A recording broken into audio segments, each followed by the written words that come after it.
On This Week in Enterprise Tech, Mr. Brian Chee, Mr. Curtis Franklin join me back on the show today, and we talk about some hidden dangers that are lurking in Google ads with punycode. That's right, how this simple encoding technique can actually be a ticking time bomb for you and your organization. Plus, we sit down with Adam Jacob. He's the visionary behind System Initiative to discuss the future of DevOps. He's reimagining the game, turning DevOps on its head.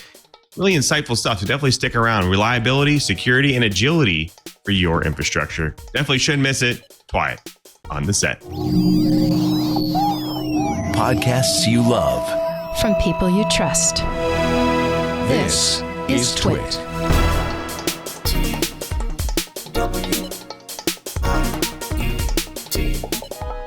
This is TWiET, This Week in Enterprise Tech, episode 566, recorded October 20th, 2023. DevOps Culture Vulture. This episode of This Week in Enterprise Tech is brought to you by Vanta. Automate compliance and streamline security reviews with the leading trust management platform. Vanta helps SaaS businesses of all sizes manage risk and prove security in real time. TWiT listeners get $1,000 off Vanta. Go to vanta.com/enterprise to claim the discount. And by Palo Alto Networks. Protect your OT assets, networks, and remote operations with zero trust OT security. To learn more, find the link in the show description or visit paloaltonetworks.com. And by our friends at IT Pro TV, now ACI Learning. ACI's new solution insights assists in identifying and fixing skill gaps in your IT teams. Visit go.acilearning.com/TWiT. TWiT listeners can receive up to 65% off an IT Pro Enterprise Solution Plan after completing their form. Based on your team's size, you'll receive a properly quoted discount tailored to your needs. Welcome to TWiET, This Week in Enterprise Tech, the show that is dedicated to you, the enterprise professional, the IT pro, and that geek who just wants to know how this world's connected. I'm your host, Louis Maresca, your guide through the big world of the enterprise, but I can't guide you by myself. I need to bring in the professionals and the experts. Starting their very own Mr. Brian Chee. He's network expert and all-around tech geek, and he's always busy doing some fun stuff. What are you doing this week, Schubert? I've been patching potholes. Well, not so fun then. Yeah. It's getting tar off your fingers and your clothes is a challenge. But I've been patching the roadways and so forth over at the Central Florida Fairground because we want a relatively smooth surface for the power racers, and trying to get everything ready for Maker Faire. Now, I am going to throw one thing up. I'm going to throw this. If you don't have one of these doodads in your toolkit, ladies and gentlemen, you really should. It is a non-contact current probe. You can buy these on Amazon for like $6. And what they do is, without having to stick it in anything, you just run it along a cord. It'll tell you whether it is live or not. I actually had to yank a person's hand away from a outlet because it had some bare wires in there, and they hadn't checked to see if something was happening. So save yourself a trip to the emergency room. Get a non-contact current tester. It's cheap, they're easy to use, and they could save your life. I was just going to say, because that sounds cheap and useful. This is a very expensive version of that, and it does the same thing. So I'm glad you showed an alternative, because it's definitely helpful, and it will definitely save your life, if not a little pain. So definitely check that out. Appreciate it, Cheebert. Well, we also have to thank and welcome our very own Mr. Curtis Franklin. He's principal analyst at Omdia, and of course, he's the man who has the pulse on the enterprise, and he's some pretty interesting articles out there this past week. Curtis, what's going on for you this past week? Oh, it's been a good week, and just so we're clear, this right here makes for a really good voltage tester on 110. If you do that and you get that exciting little tingle between, you know that you have current. It's great. 440, not so much. But 110, that'll wake you right up. That's better than Starbucks any day of the week. Anyway, You are quite right. It's been a good week. I've got a couple of articles that have gone up on the omdia.com site. I've got some major research going on, and I've put together my research agenda for 2024, where I'm going to be looking at all kinds of fun stuff, including, but not limited to, cyber ranges and professional certification training. So got some good stuff going on, and even more good stuff to talk about at the bottom of the show. So stay tuned, everyone. Don't go anywhere. Make sure you're here all the way through the show, or you will not know about the great stuff coming up in the coming weeks. See, I was just going to give a tease, but I think you did a better job than I did. Well, I would say, speaking of teases, we definitely have a great show coming up. So that would be before the amazing tease from Curtis Franklin. But I would say coming up, we're going to delve in some hidden dangers lurking in the Google ads with punycode. The question is how this simple encoding technique actually can be a ticking time bomb for you and your organization, how you can actually manage to secure it. Plus, we'll sit down with Adam Jacobs. He's a visionary behind System Initiative to actually discuss the future of DevOps. And he's reimagining the game, turning DevOps on its head.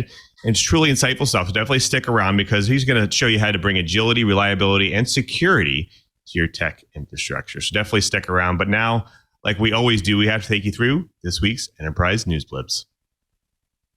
This week in the cybersecurity, we have a new PSA that's more urgent than your morning coffee. If you're running Winrar, that's right, Winrar, everyone loves that tool. Older than version 6.23, it's time to hit the update button. Why? Well, state-backed hackers with links to Russian and Chinese governments are exploiting a vulnerability that's been patched since August. That means this isn't a drill. It's an action plan. This vulnerability was first flagged by Zero Day Initiative in June. It's a buffer overflow issue, which is classic, but not actually very dangerous problem caused by insufficient validated data. The exploit allows attackers to access your system's memory and execute code remotely. Security firm Group IB has reported that this loophole has been a gold mine for cyber criminals targeting this financial sector since April. Now here's the kicker. Winrar doesn't auto-update. You've got to roll up your sleeves and download the patch manually, and that's the latest version, which is 6.24. But they actually throw some few extra bug fixes in there as well for good measure. But let's zoom in for a second. Winrar has been the go-to for file compression for many years. I know I use it, especially since Windows has notoriously been more zip-centric. But changes in the air because Windows 11's latest update, that's 23H2, now offers native support for a variety of archive formats like WinRAR and RAR and 7-zip. So the days needing that third-party WinRAR could be numbered. But for those who are on Windows 10 or earlier, before Windows 11, don't fret it because alternatives like WinZip and 7-zip are still in the game. And so far, they are holding up the fort with no major vulnerabilities reported. So whether you're updating or migrating, take action. In the world of cybersecurity, complacency isn't just a risk, it's reckless. Speaking of complacency, dear IT administrators, please, oh please, catch a clue, will you? According to a recent survey reported in a Dark Reading article, your most common choices for passwords on your admin accounts would make a 7th grader blush. In a search of nearly 2 million admin pages, 40,000 of them used admin as the password, making it the most popular credential used by IT administrators. As if that weren't depressing enough, the same survey found an increasingly high number of pages using default passwords. Now, once we get past defaults, the list of 10 most commonly used admin passwords includes such highly secure gems as 123456, 1234, and the ever popular 123, as well as password, at least they did a capital P on it, and admin ISP. Oh, these clever administrators with their highly secure passwords. So all of this means that the criminals who look for easy-to-guess consumer passwords don't have to take a very big step to switch their target to admin passwords that give them much more valuable credentials. So what's the takeaway here? First, don't use the default password. Just don't. Next, when you move past the default password, use best practices when it comes to picking an admin password. Need help with what those are? Think of something your 7th grader would not choose, and that'll mean you're heading in the right direction. Oh, and once you've got the good password, patch your system. As we just heard in the previous blip, malware is much more effective when it gets into a system where the bad guys already have the admin account password. All right. So, first off, this is actually kind of a scary article. This is probably perfect for Halloween. And Ars Technica goes and brought it up and said, Cisco buried the lead. Greater than 10,000 network devices backdoored through unpatched 0-day. All right, first, let's go and put this in perspective. Sysadmins, especially the young ones that are just getting into the biz, love the web interface. But there has to be a web server to make a web interface, right? Well, think about that as we go into this. So this last Monday, Cisco reported that a critical 0-day vulnerability in devices running iOS XE software was being exploited by an unknown threat actor who was using it to backdoor vulnerable networks. Company researchers described the infections as a cluster of activity. Well, by Tuesday, researchers from the security firm Vulture, spelled VULNCHECK,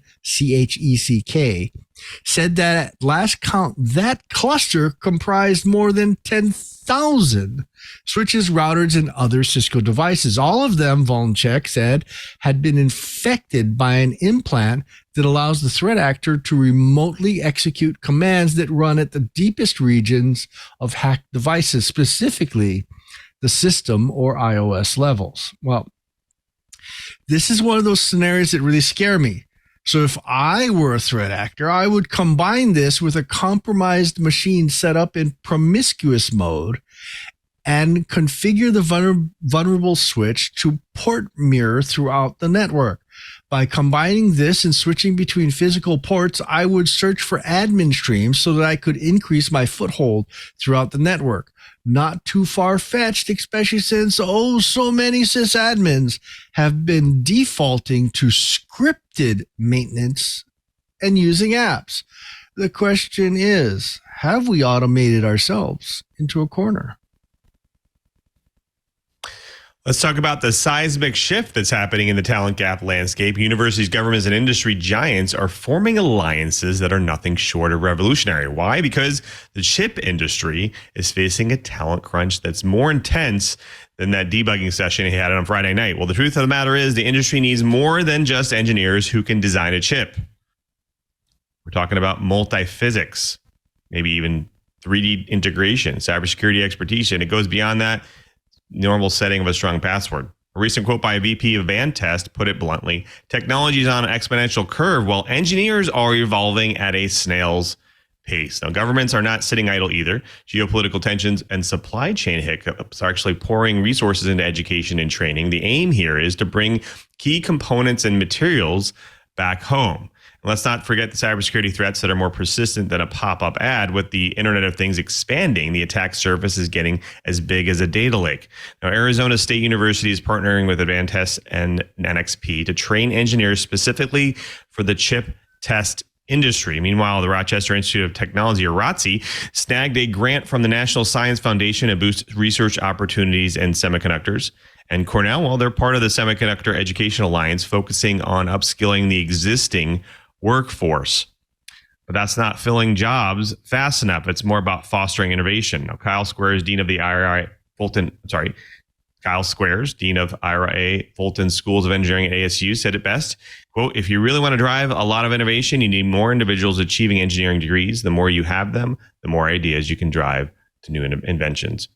So if you're in the chip industry or any tech sector for that matter, keep an eye on the partnerships that are going on here. They're not just shaping the future of workforce, they're shaping the future of technology itself. And that's the future we'll have stake in. Well, folks, that does it for the blips. Next up, the bites. But before we get to the bites, we have to thank a really great sponsor of This Week in Enterprise Tech, and that's Vanta. Get compliant and build trust faster with Vanta. Now, Vanta was founded in 2018 in the wake of several high-profile data breaches, and online security has continued to become vital. Vanta understands firsthand just how hard it is for a fast-growing company to actually invest the time and manpower it takes to build a solid security foundation. Vanta was inspired by a vision to actually restore trust in internet businesses by enabling companies to improve and prove their security. Are you a growing business? Well, that likely means more tools, third-party vendors, and a lot of data sharing, also known as way more risk. Vanta's market-leading trust management platform brings GRC and security efforts together. That's right, together. Integrate information from multiple systems and reduce risks to your business and your brand, all without the need for just additional staffing.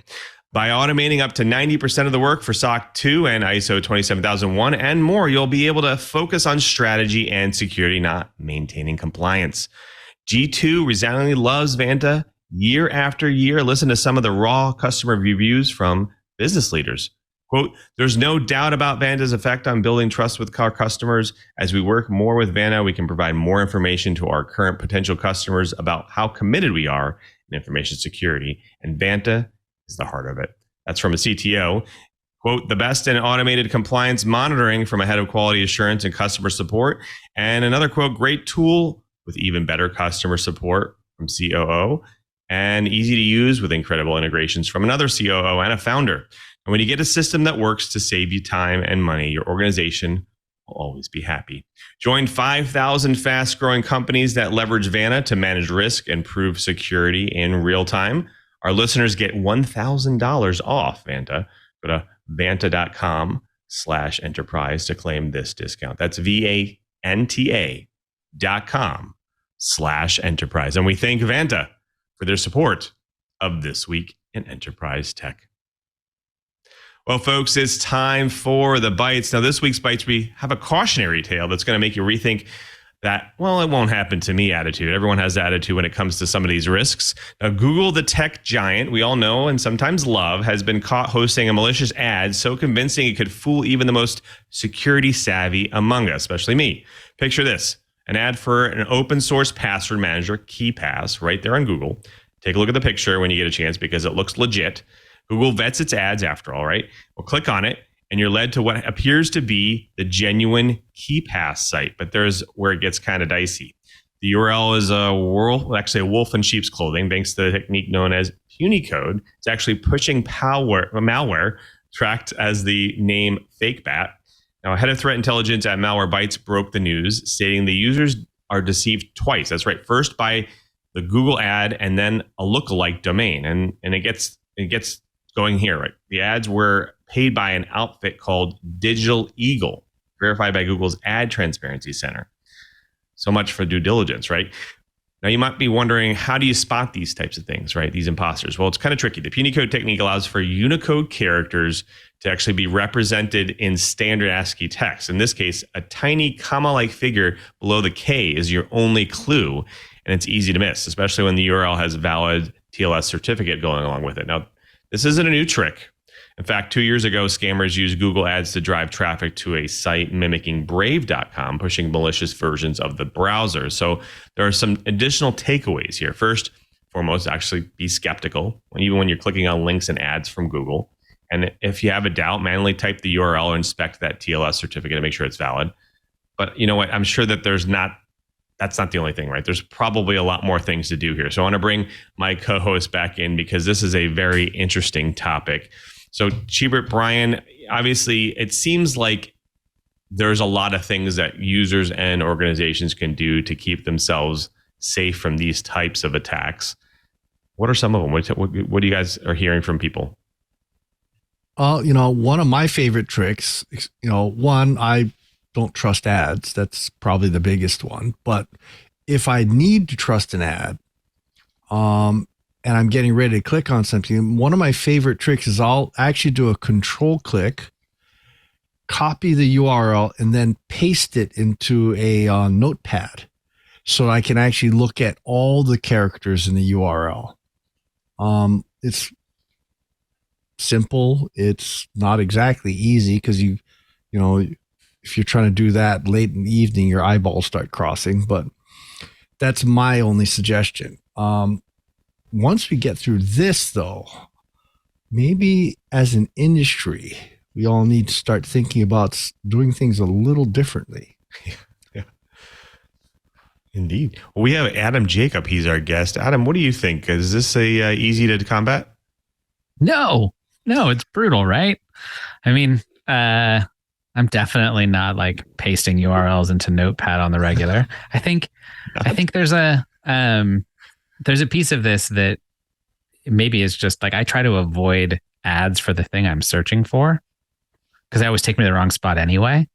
But that's not like a defense in depth strategy, you know? That's like where I decide to click. Yeah, it feels, I don't know, it feels like perhaps the URL bar should not actually allow punycode. Seems kind of obvious, but you know, I'm sure there's a valid use case somewhere where people are like, no. I agree. What about you, Curtis? Yeah, I would say on that last point, you know, punycode is its own thing, but Unicode, the foundation for punycode, has a whole variety of very legitimate uses. For example, if you have any language that isn't English, the odds are pretty good that it's going to involve some Unicode characters just to represent the character. So this is not one where we just say, oh, well, let's ban Unicode and all go ASCII. Well, great. That, you know, Sure. The other 80% of the Earth's population will really appreciate that. So I know that, you know, I employ some endpoint protection software that also looks at the websites, looks at URLs, things like that. And in talking to some of the engineers there, they tend to provide an additional level of scrutiny to Unicode because they know that this gets into user and endpoint behavior analytics, or UEBA, that we've talked about in the past. You know, they know that I tend to go to ASCII-based sites. I go to English is my preference, all of that. So anything that has Unicode in it gets an additional level of scrutiny.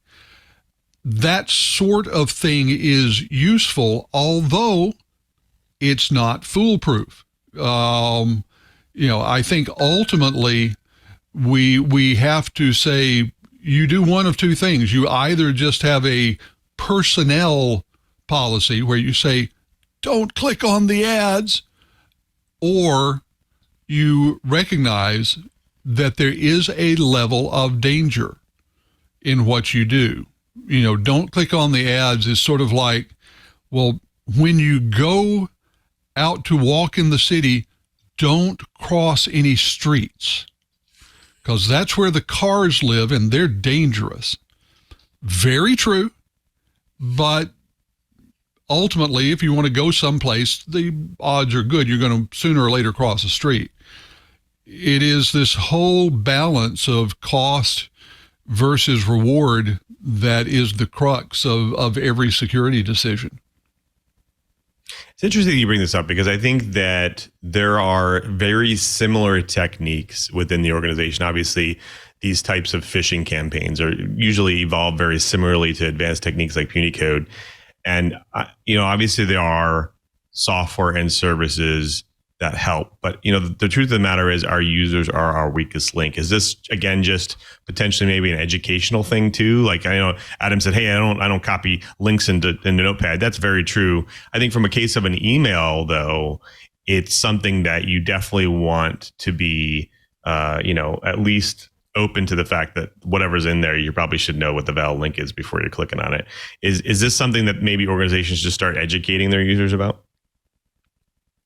Anybody?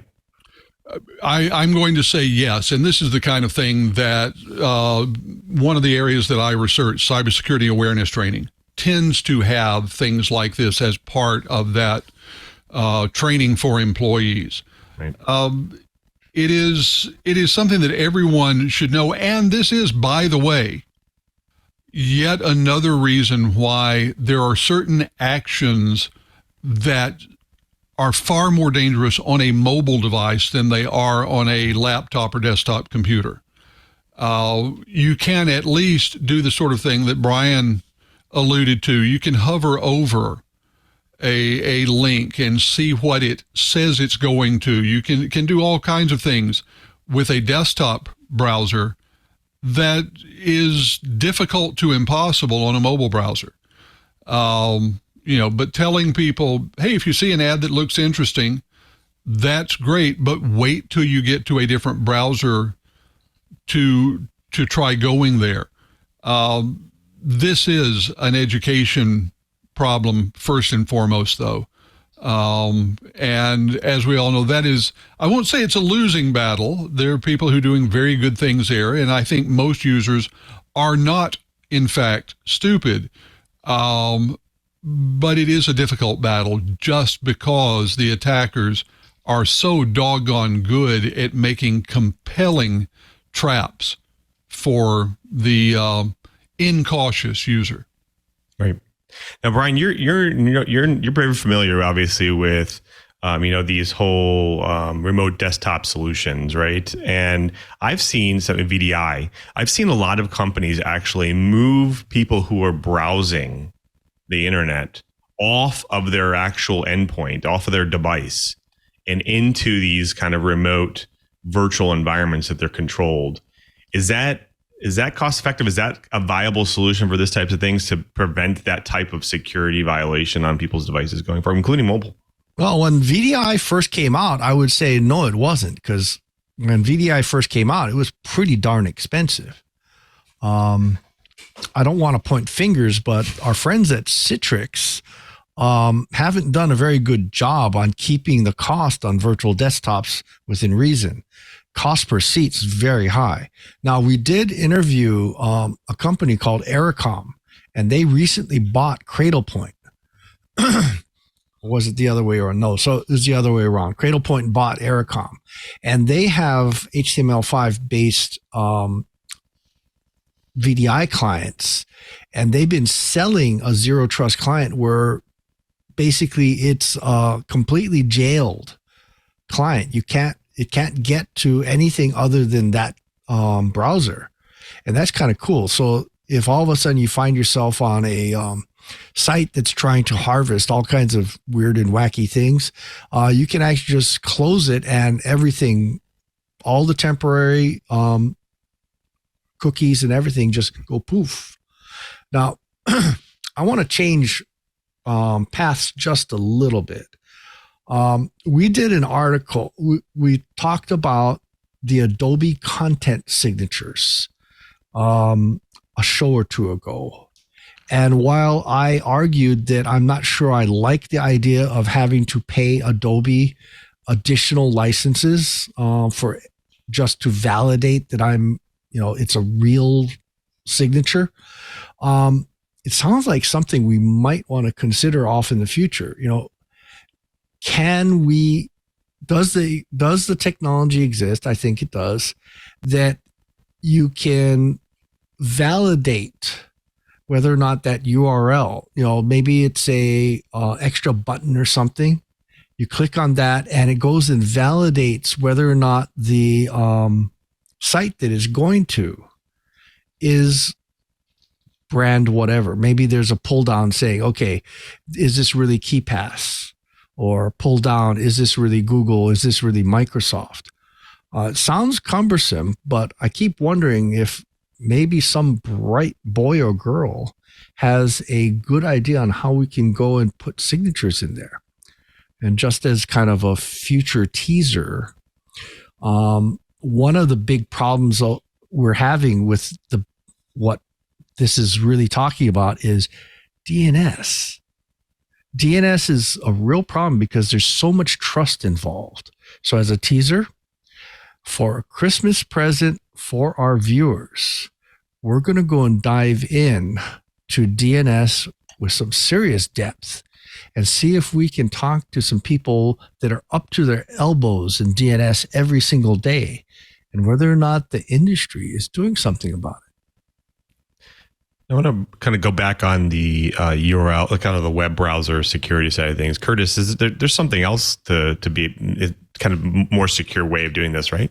There is, and this gets into something that is not a category that most consumers will be aware of, but there are enterprise browsers that are an entirely separate animal from the consumer browsers we're used to. These browsers have built-in things like sandboxing for all downloads and URLs. So they will go to a URL in a special environment that doesn't allow downloads, that doesn't allow connections of certain types. They add at least a couple of layers of protection around the browser, around any sort of data that might flow through an HTTP connection. They're not huge in terms of their user bases. Frankly, they have an uphill battle, among other reasons, because they cost money, where most of the browsers that come over from the consumer world are free.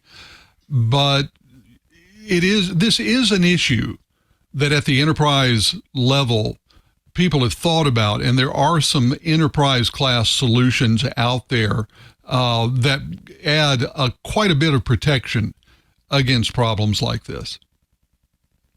Yeah, it's interesting because I've actually seen some organizations implement, on-device VPN that's, forces you to, any link that you click, it goes through their VPN. And obviously there's some level of validation there, as well as anything that the device is downloading is also regulated. So there's some interesting cases there as well that could potentially catch this type of stuff. I'm curious to see if there, like Brian said, if there's some service out there that can help this even more, use some AI techniques to essentially validate. Is anybody aware of some AI technology that's being utilized here to help manage some of the threats in this case for malicious links or punycode type things? I'm not sure if it's AI, but AT&T dropped a shim into my phone or on my phone. So all the URLs that I enter on my phone go through this service that AT&T runs. And so it takes a good hard look at where it's going. I've actually had it pop up once saying, "Are you sure you really want to go to China?" So we'll see. I think it's all baby steps at the moment. It really is. It really is. Well, hopefully things will evolve over time. I'm definitely interested to see how the market evolves here. Well, guys, that does it for the Bites. Next up, we'll get more from Adam Jacob. But before we do have to thank another great sponsor of This Week in Enterprise Tech, and that is Palo Alto Networks. Cybersecurity has become the top focus in all organizations. I'm sure it's at your organization as well. And one additional challenge is the fact that there's been a significant growth in the number of OT assets that require internal and external connectivity. OT assets are usually very vulnerable to attacks. There is often no security built into the asset, as well as very poor visibility. In fact, there's unencrypted traffic and much more there. Now, Palo Alto Networks industrial OT security is the solution security teams need to provide effective visibility into OT assets. It provides the most comprehensive zero trust security across all OT environments, and it's developed specifically for industrial and manufacturing operations. Industrial OT security delivers on comprehensive visibility, ML-powered scalable discovery, and intuitive visualization of OT devices and patterns, OT vulnerabilities, and risk assessment. It delivers on zero trust security. It offers segmentation and least privilege access control. Plus, it has continuous trust verification with 24/7 risk monitoring and continuous security inspection. Plus, it's simplified operations. That's right. Leverage existing infrastructure that's already there, deploy to minutes, and share device information natively with tools. Protect your OT assets, networks, and remote operations with zero trust OT security. To learn more, find the link in the show description or visit paloaltonetworks.com. That's paloaltonetworks.com. And we thank Palo Alto Networks for their support of This Week in Enterprise Tech. Well, folks, as my favorite part of the show, we actually get to bring a guest to drop some knowledge on the TWiET. And today we have Adam Jacob. He's CEO of System Initiative. Welcome to the show, Adam. Hey, thank you. I have to apologize. In the beginning of the show, I put an S on the end of your name, so sorry about that. I mean, look, you can't be named Adam Jacob and not have like be Adam Jacobs like a lot. So it's not like you're the first person who made me Adam Jacobs. Like it's like pretty much the thing. So yeah, it's all good, man. Perfect. Well, I'll tell you, we do have a large spectrum of audiences and experiences. So they come from entry-level people all the way up to the CEOs, CTOs of the world, and they love to hear people's journey through tech. Can you maybe take us through their journey through tech and what brought you to System Initiative? Yeah, I mean, look, the short version is I'm 45. So my first job was working for an ISP in the back of a dentist office when I was 16. And that was because at the time, you know, if you knew how modems worked, and I loved bulletin boards from when I was a little kid. So if you loved bulletin boards and you knew how modems worked and the internet started, like you could get a job, you know, doing phone support or tech support. But since I also had been running bulletin boards, like the very cool, like sysadmin who ran the ISP, who like went to the community college and like loved Skinny Puppy. Like I thought that guy was super cool. And so I became a systems administrator. And, you know, that was the first 15, 20 years of my career was as a systems administrator. And then I wound up starting a company called Chef, that did infrastructure automation. So we'd run a consultancy basically where we helped people fully automate their infrastructure. It was back in like 2008, you know, 2007. So we were building fully automated infrastructure, soup to nuts. And then out of that came Chef, which was a configuration management tool. So I was the founding CTO of Chef. And then I was, you know, at Chef the whole time. I was on the board when we sold to Progress. I took a couple years off, and I felt like I had some unfinished business in terms of trying to think about how we could build tools that would help DevOps people do their work and sort of help large enterprises in particular kind of get the benefits we always hoped that they would get when we kind of started the DevOps movement. And that's what brought me to System Initiative.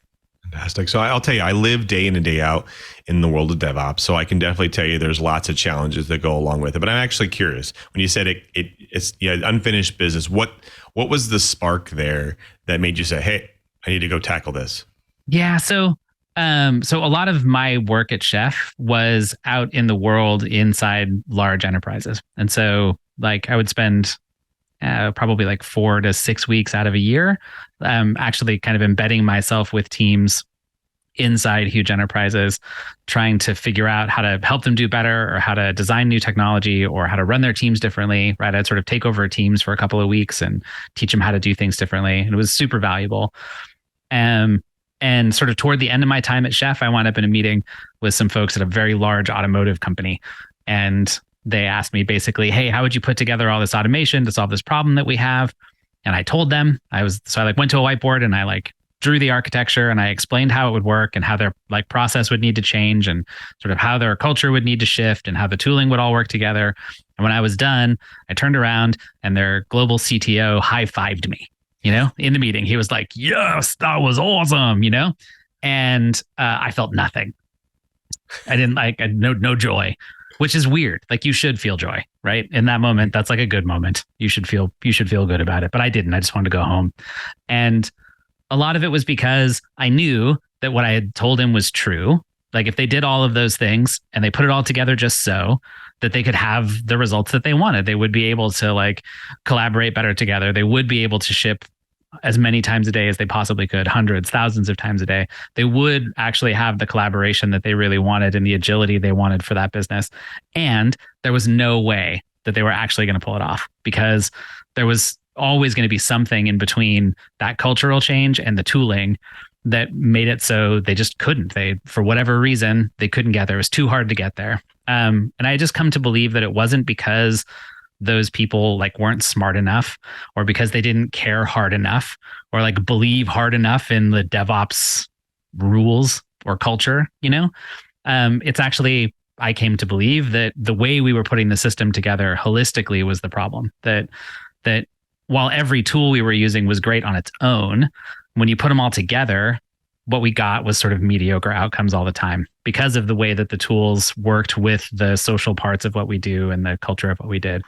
And so I'd had enough success and had enough like my co-founders as well that we could like actually think about that problem differently and say, well, what would it look like if we tried to design a system that was designed from the beginning to serve better the way people who eventually want to use and work in these big DevOps organizations? And that's where System Initiative came from. So one thing I want to dig into is obviously there's a concept of tooling is culture kind of thing, of just making sure that you want to embody that kind of philosophy. But you're seeing a lot of organizations that are not necessarily doing that. Sometimes DevOps is kind of a grueling thing to go and work with, and it doesn't kind of meet the culture.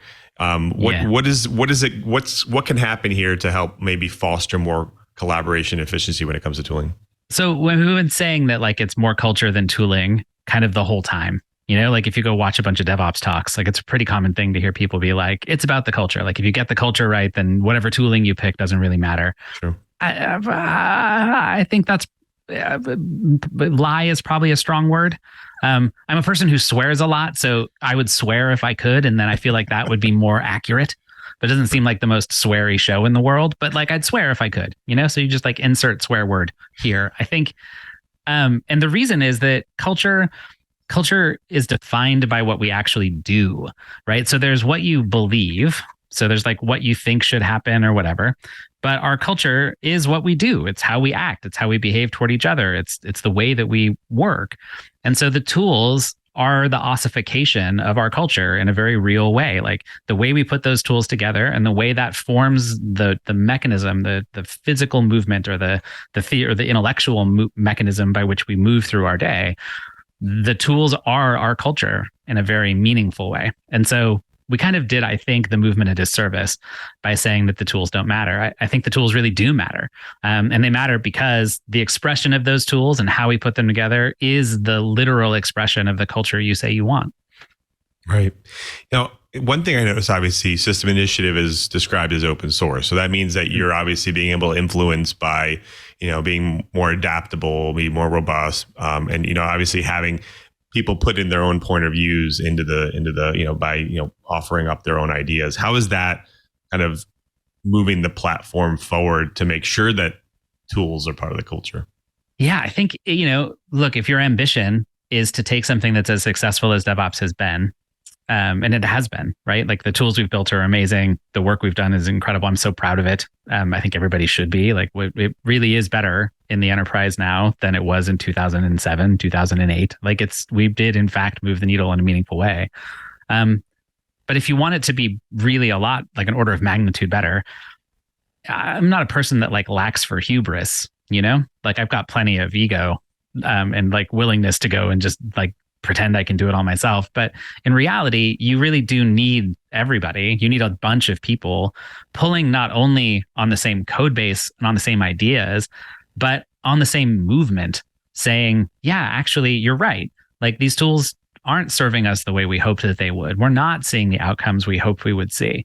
And what are we going to do about it is going to require a much bigger conversation, a second wave of DevOps, if you will, to happen sort of amongst in the movement. And I think open source is one of the ways that happens. Like if I say that I've built this incredible new way to help solve these DevOps problems and I keep it to myself and you're not allowed to take it or benefit from it or profit from it if you want to, instead that's only something I can do. Well, I'm kind of capping that technology's ability to impact the industry or other people's lives by saying, well, I'm only going to let you impact, I'll make your life better if you want to use my technology. But if you want to like make your life better by selling it or by packaging it or by doing something else with it, I draw the line there. I don't want your life to be better. I want it only to be better a little bit because it doesn't benefit me enough. So System Initiative is open source because we believe that it's a transformational technology and that in order to achieve its full potential, people need to be able to benefit from that technology in whatever way they need to benefit from it. And that's going to bring goodness to the company. It's going to bring people in. I'm going to have plenty of opportunities to make money and do the things that we need to do to stay a growing concern. Right. Now let's take a step back for a second. When you were developing that, that second wave, right, of DevOps, what was the first proof of concept? Like, how did you guys go from, hey, I had this idea. I want to start the second wave of DevOps here. Let's go build something. What was that? What did that look like? Yeah. So, I mean, the first thing we tried was basically removing a lot of the boilerplate from how you express your infrastructure as code. So if you think about how much we have to repeat ourselves, think about just something simple like you're going to run a web service behind a load balancer, or maybe a fleet of them behind a load balancer. How many times do you have to express the port number in different ways in order to get that service to be load balanced?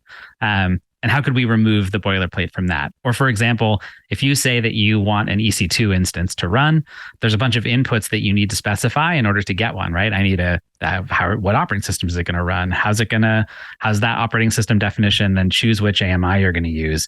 How do we get the keys that you're going to start with? All that stuff. So the first versions of this were really about trying to remove that stuff by building a really smart, intelligent solver. What we discovered is that it wasn't better because what people actually wanted was hyper specific all the time anyway, right? You didn't want like a magic machine to pick a random thing for you. You wanted the thing you knew you wanted already expressed in as few words as possible, which is a slightly different sort of conception, right?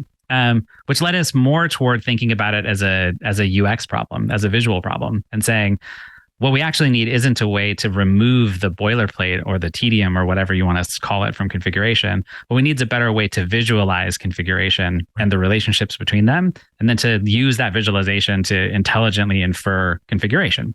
So if you know that a port number starts on a given service, how can we model that thing and then use that port number as an input to the load balancer and say the load balancer is going to, load balance across this service running in this place on this port.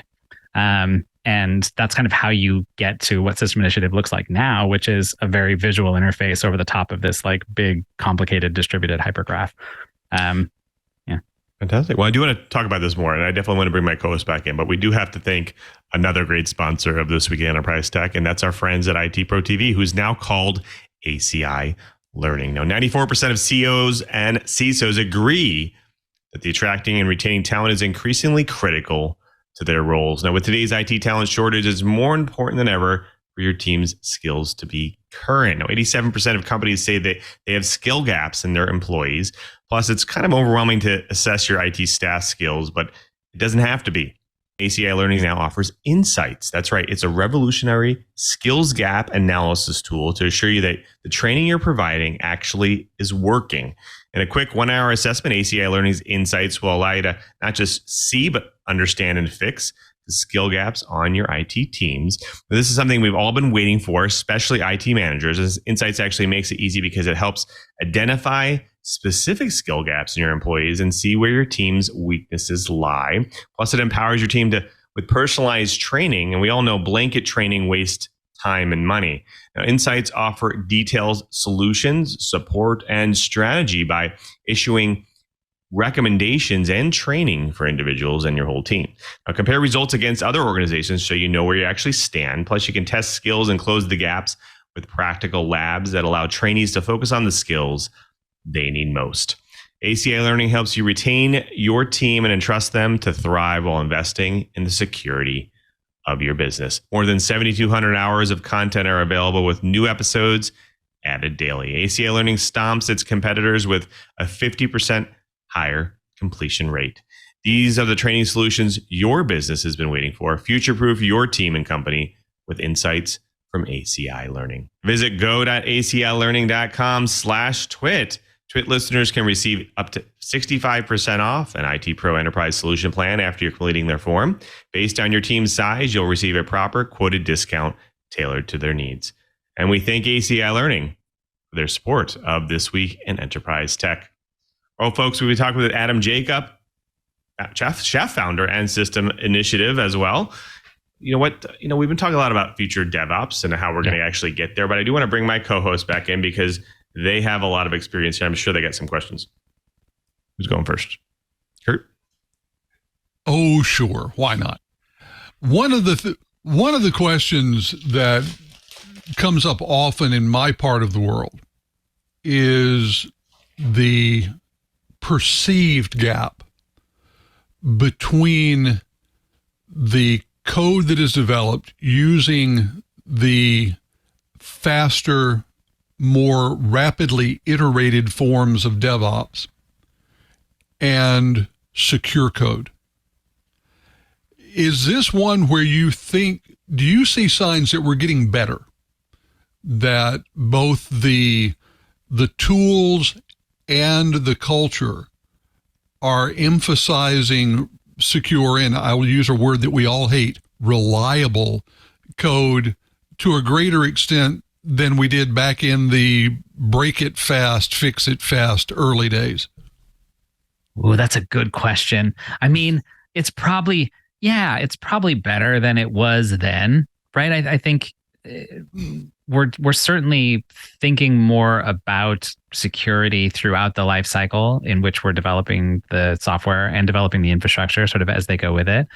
I think one of the things that we know brings about great outcomes in DevOps teams is the degree to which we can collaborate directly with experts across different disciplines. So if you think about, the complexity in the security conversation across the disciplines, there's application level security, there's IT infrastructure security, there's network security. All those things are different kinds of experts, right? Who we really need to be able to bring into that process, the full life cycle of that process, both from application code, but also into the infrastructure code. And I think right now we don't do a great job of that, not only with security folks, but just with each other. Most of the time in our DevOps process, where we collaborate is code review.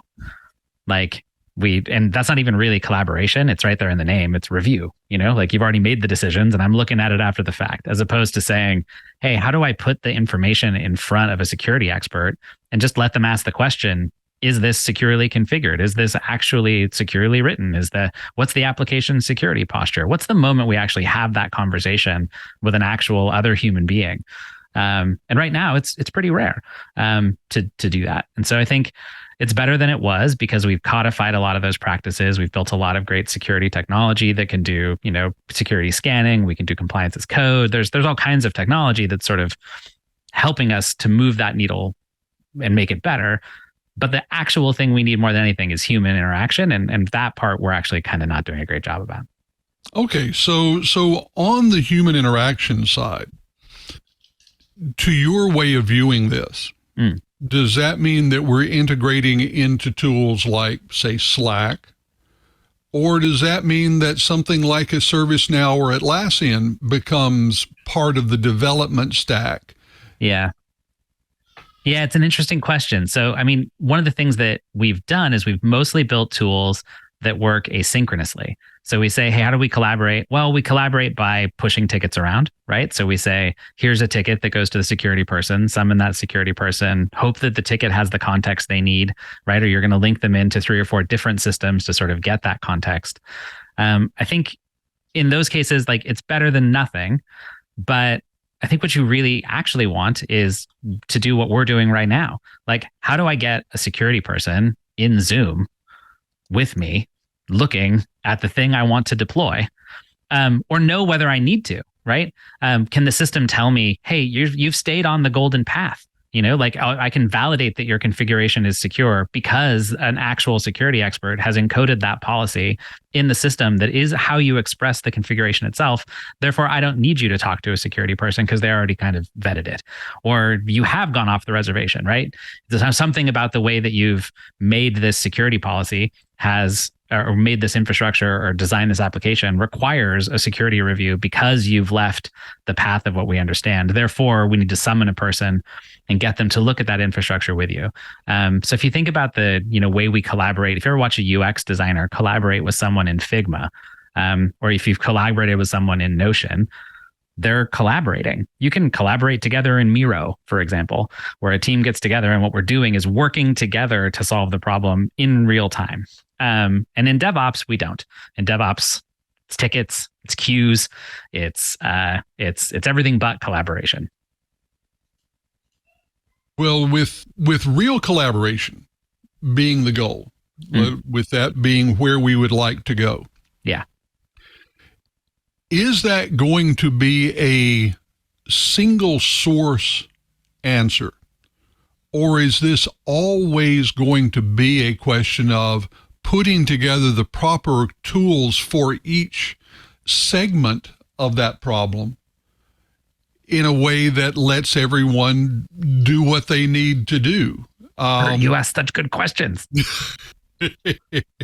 Okay, so look, it's one of the things that we discovered in building System Initiative. It's taken us 4 years to get where we are, and we're still kind of very early in the journey. So we're still, to be honest, we're still working together with a bunch of very innovative DevOps engineers to like take this technology into the world. But what we discovered was that we need to start building digital twins of the real infrastructure.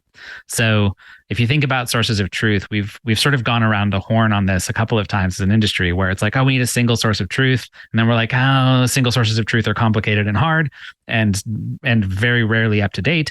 And so then we spread them out again. So what we've discovered is that if we focus in on the modeling part of it, and we say, how do I let you model your system in as high a fidelity way as you possibly can, and then allow you to interact with that model the same way that, for example, a Formula One team can only run the race car every Saturday, right? They only get to run it really over the weekend. But they have a simulation of the Formula One car that allows them to know, and the track. And so they can know before they get to the track what they think the right settings for the car are.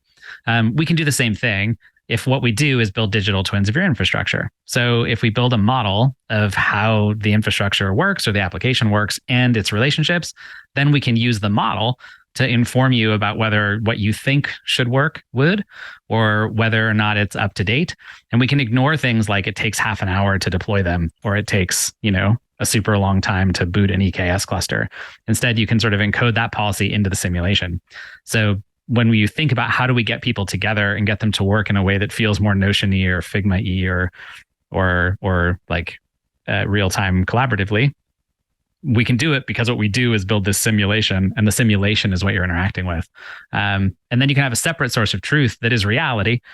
And what people are doing in a lot of those cases is reconciliation between what's actually happening in the true world and what's happening in the simulation, what you expect. And I think that's ultimately how we solve that problem. When we solve it through tickets, or we solve it through queues, I was talking to one sort of global 3,000 company, big pharma company, and they were saying that the average time to get cloud infrastructure to one of their application teams was 9 weeks. 9 weeks. And that's roughly what we used to do when we ran data centers. We were like, you got to give me 9 weeks to order gear. It's got to drop ship from Dell. I got to put it in the rack. I got to put the operating system on it, right? And we sort of ballooned our way all the way back out to that. And that's a lot because of the tooling and the workflow we put in between to keep track of all those different people with their different segments and their different tools and their different reporting structures. All right. So my last life, I was an academic. Yeah. And one of my biggest frustrations was this concentration on specializing. But I grew up in the world of generalists. Yeah. And so I'm going to ask you to think, if you could change academia to go and better fit where you think the development world's going to be in, say, the next 4 years, what would you say to the academics on the mistakes you think they're making now?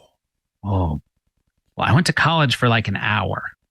So, okay. so my actual lived knowledge of academia is pretty, let's call it mediocre, kind of at best. Yeah. But I guess I would probably say that there's a version of building applications and doing especially IT innovation. So in a lot of the time, what we're talking about when we talk about DevOps, or we talk about application development or enterprise technology, what we're really looking to do inside these huge enterprise companies is figure out how to be innovative within the framework of this already massively successful organization, right? If you're Citibank, when you try to be innovative, like it's harder to be innovative at Citibank than it is inside System Initiative. System Initiative's 20 people. I can do what I want. Citibank is like a massive global bank that, serves the planet. And so I think when we talk to those academics and we think about how we train people to work, I think we need to start thinking about teaching them how to collaborate together and how to work as a set of experts focused on an outcome. So we sort of teach engineers very frequently how to operate in like a feature factory, how to take a spec and then develop to the spec and then ship the spec and then hope that it works.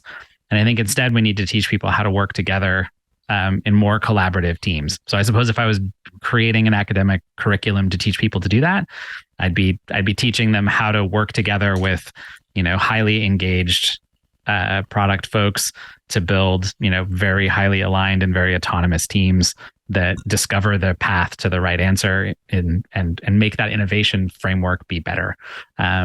Which I think would then solve a bunch of downstream impacts in terms of the specifics of what people do when they wind up in their career. From just what I heard here, you would have made an amazing academic. Hey, thanks. Yeah, I'm nerdy about it. I think I would have really liked going to college. One of my big tricks was I was always fighting the faculty because I only had a bachelor's and. But I had a ton of experience building really, really big systems. Yeah. Didn't matter because the academics weren't interested in listening to me. And sure. Of course, didn't help that I was a generalist. Yeah. So, I've got a bunch of books on the back there that I read, because I needed to interact with people who were academic and I didn't know how, so I had to go buy a book so I could have the language and talk about what I knew in the language of people who had studied it. And at the same time, my career and I think the DevOps movement owes so much to academic research. Mark Burgess. Mm-hmm. I mean, we're still living on Mark Burgess's research into systems automation, into self-healing systems, into promise theory. I mean, he invented his own branch of deontic logic, which does a very good job of defining how complex distributed systems work in the real world. And, we got 50 years more research to do to live on top of what Mark has been doing in academia. So there's a value to it for sure. Well, if I'm a customer, I'm a potential customer, say I'm not a Fortune 500, maybe I'm, just one of the bigger companies in a particular city. Yeah. And I have a budget to develop. What kinds of things should I be thinking about? What kind of homework do I need to do before we go and jump into building something? Especially now we have DevOps, we have your work and so forth. Yeah. How do I maximize my DevOps effort by doing some homework first? Yeah, I think the number one piece of homework you can do is learn how to be an effective product leader.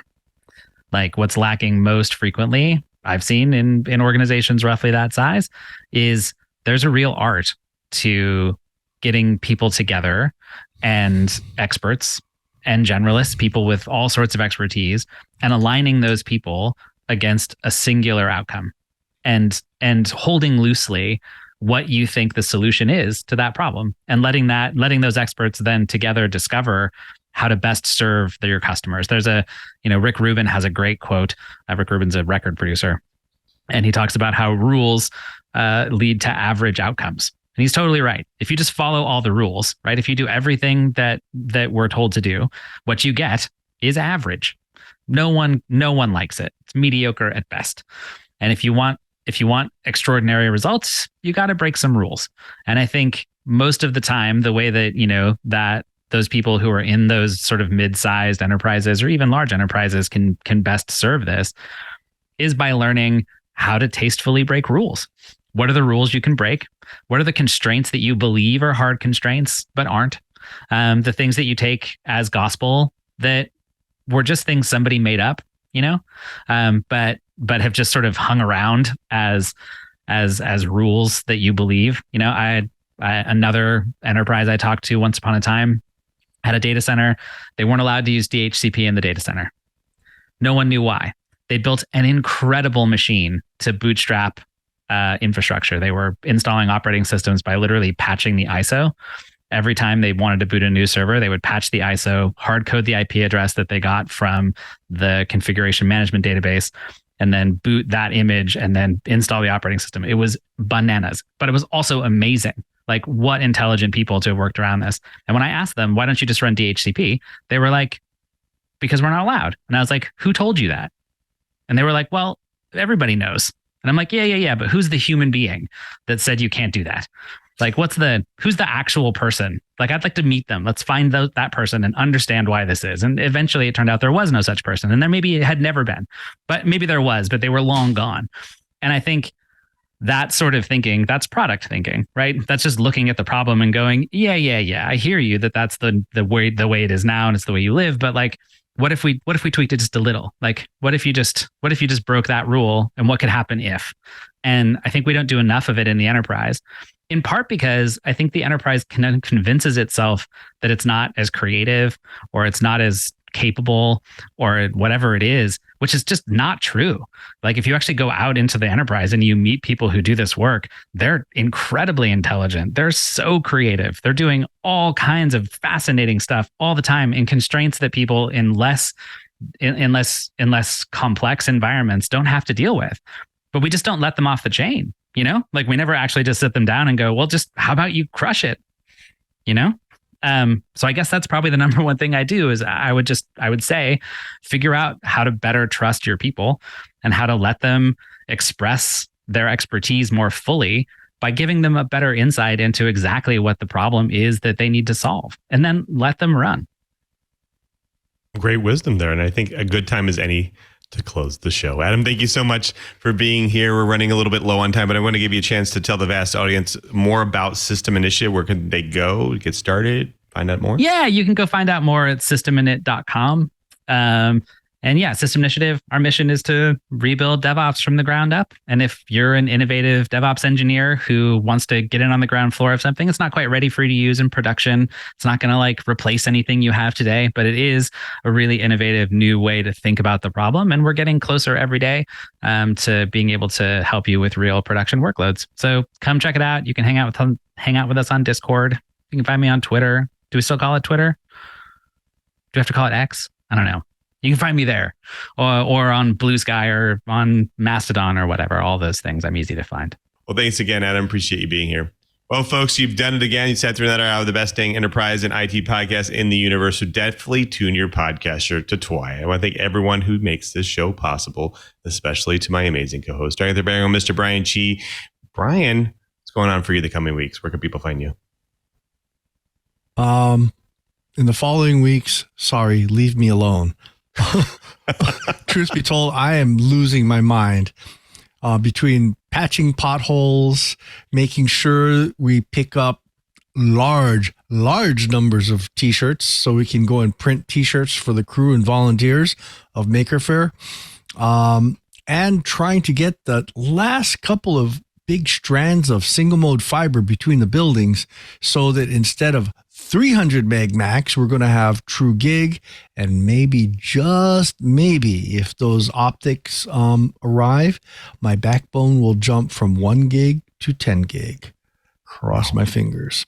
Anyway, hey, you can hear my ranting about shipping and things like that on Twitter, or now it's called X. I still say that was one of the dumbest name changes I've ever seen, but hey, that's only my opinion.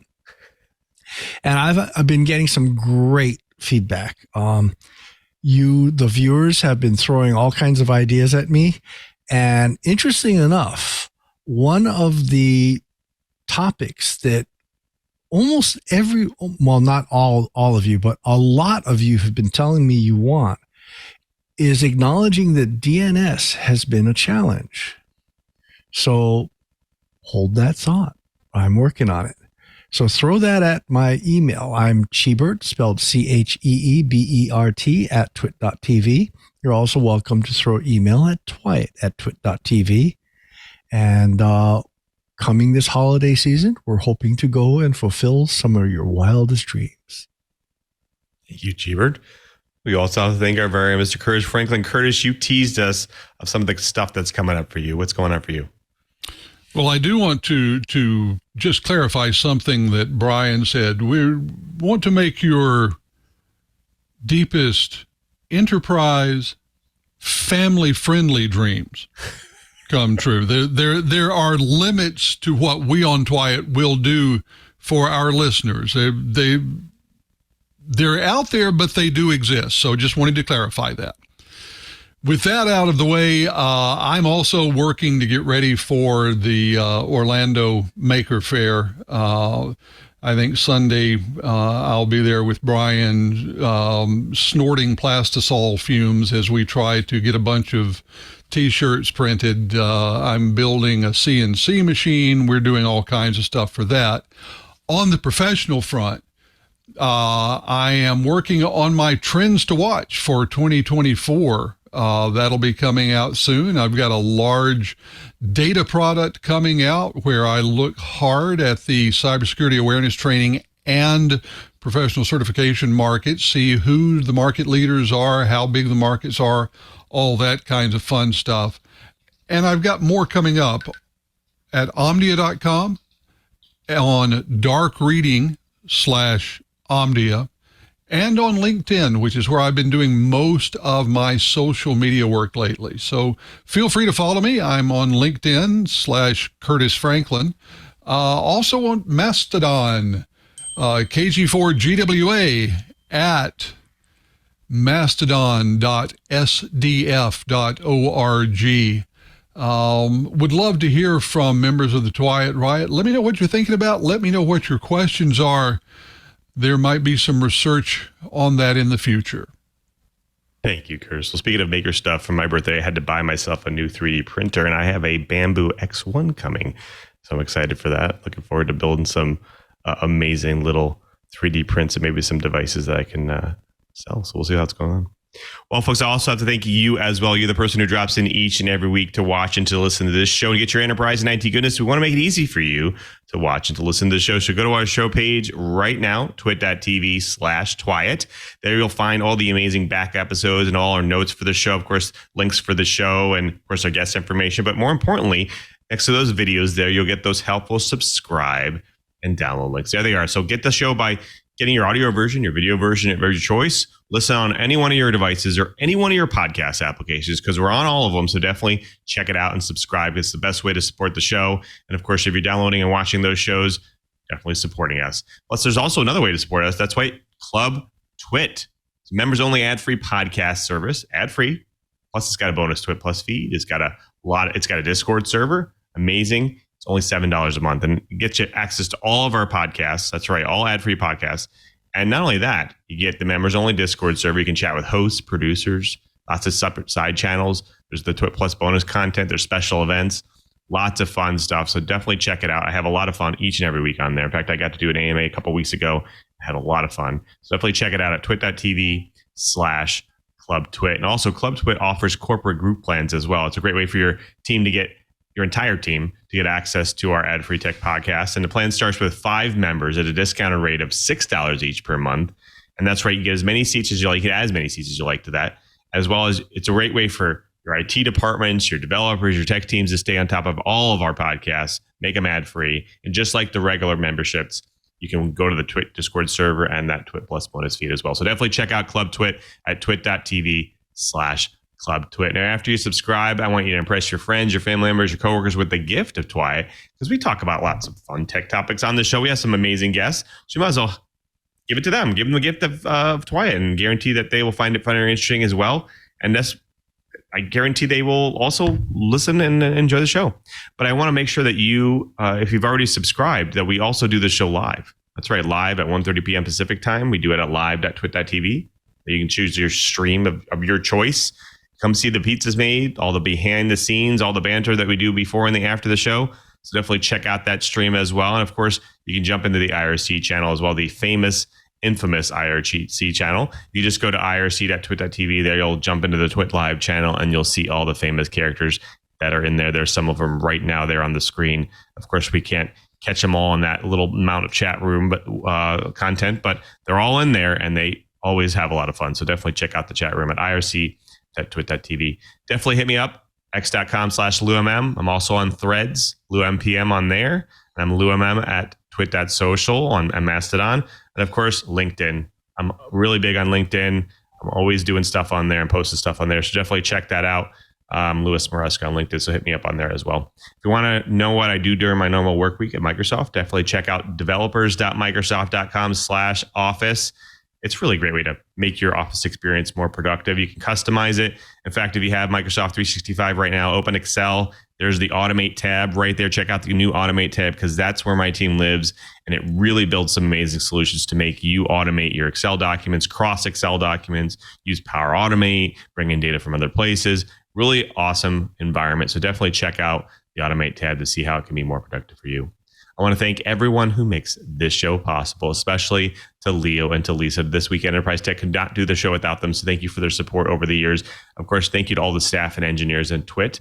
We couldn't do the show without them as well. And of course, thank you to Mr. Brian Chee one more time, because he's not only our co-host, but he's our tireless producer as well. He does all the show bookings and the plannings for the show. And we couldn't do the show without him. So thank you, Cheebert, for all your support. Before we sign out, thank you to our editor for today, because they make us look good after the fact. And of course, thank you to the TD for today, the talented Mr. Ant Pruitt. Ant, I had a good time watching the Google show this week. What else is going on here at TWiT? Thank you, my man. We have a good time on This Week in Google each and every Wednesday. Appreciate you checking us out, even though we go for 3 hours sometime. Boy, how in the world do we do that? Anyway, I just wanted to give a shout out because you spoke about Club TWiT and, you know, how we get access to specific shows that are Club TWiT only. Well, every now and then we'll have some from Club TWiT open to the public. This week we have Hands on Mac, episode 105, hosted by my main man, Mr. Micah Sargent. Check that out. It is available on the TWiT.tv website right now, public access. So you get a bit of a sneak peek of what it's like to see a members only Club TWiT show. Love that. Love the sneak peeks. Well, thank you, Anna. Until next time, I'm Louis Maresca, just reminding you, if you want to know what's going on in the enterprise, just keep quiet. Hey there, Scott Wilkinson here. In case you hadn't heard, Home Theater Geeks is back. Each week, I bring you the latest audio-video news, tips and tricks to get the most out of your AV system, product reviews, and more. You can enjoy Home Theater Geeks only if you're a member of Club TWiT, which costs $7 a month, or you can subscribe to Home Theater Geeks by itself for only $2.99 a month. I hope you'll join me for a weekly dose of Home Theater Geekitude.